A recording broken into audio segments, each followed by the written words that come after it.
Une des premières choses qui est marquante quand on participe à une messe qui est célébrée dans la forme extraordinaire, c'est la place du célébrant qui est tournée dans le même sens que les fidèles, donc spécialement à partir de l'offertoire. C'est en effet une spécificité de la forme extraordinaire, alors non pas dans les textes, puisque le Concile Vatican II ne parle pas de l'orientation, donc estimant que ça doit être dans la continuité, sûrement, mais dans les fêtes, concrètement, eh bien, c'est principalement dans la forme extraordinaire qu'on retrouve cette orientation commune du prêtre et des fidèles.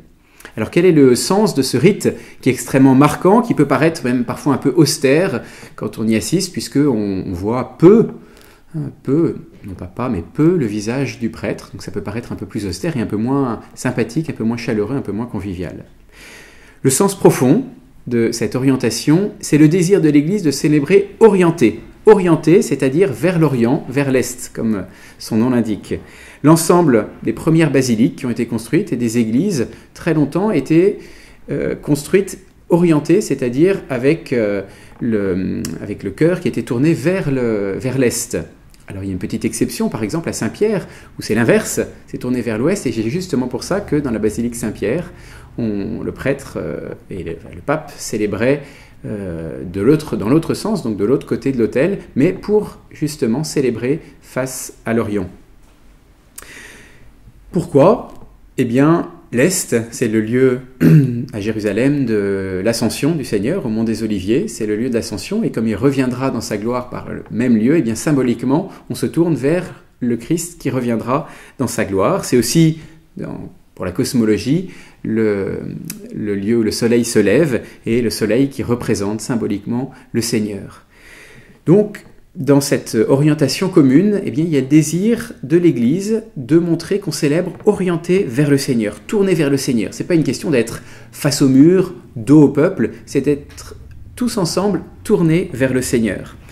La célébration de toute la communauté, prêtres et fidèles, dans le même sens, eh bien, va rendre compte de ce qu'on dit, de ce très beau passage dans la préface. « Élevons notre cœur, nous le tournons vers le Seigneur ». Eh bien, cette orientation commune exprime cette prière-là.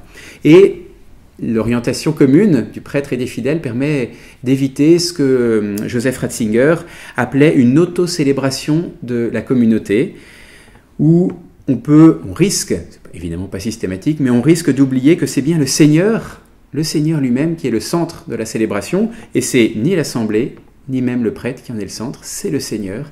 Eh bien, ce point-là est particulièrement souligné dans l'orientation. L'orientation des fidèles, dans le même sens que le prêtre, souligne aussi un deuxième point, c'est la place et le rôle du prêtre dans la célébration. Il est avec les fidèles, et il est le premier des fidèles, il est orienté dans le même sens qu'eux, étant le premier à devoir offrir le sacrifice pour lui-même. Il prie avec toute l'Église, et c'est le sens de cette orientation commune.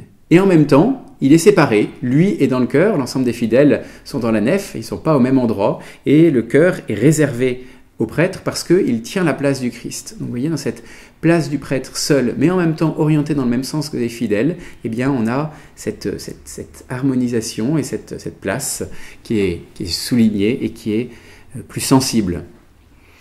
Vous voyez, on retrouve cette place du prêtre dans un passage du prophète Joël, qui est un des passages du carême qu'on reprend souvent, qu'on va chanter, qui est chanté dans les chemins de croix, « Parce Domine, parce populo tuo ». Et le prophète Joël dit « Qu'entre l'autel et le portique pleurent les prêtres, serviteurs du Seigneur, qu'ils disent « Pitié, Seigneur, pour ton peuple, ne livre pas ton héritage à la honte, aux railleries des nations ». C'est la place du prêtre qui va, en même temps qui est à part, mais en même temps qui va crier pour le peuple, au nom du peuple, vers le Seigneur pour demander les grâces.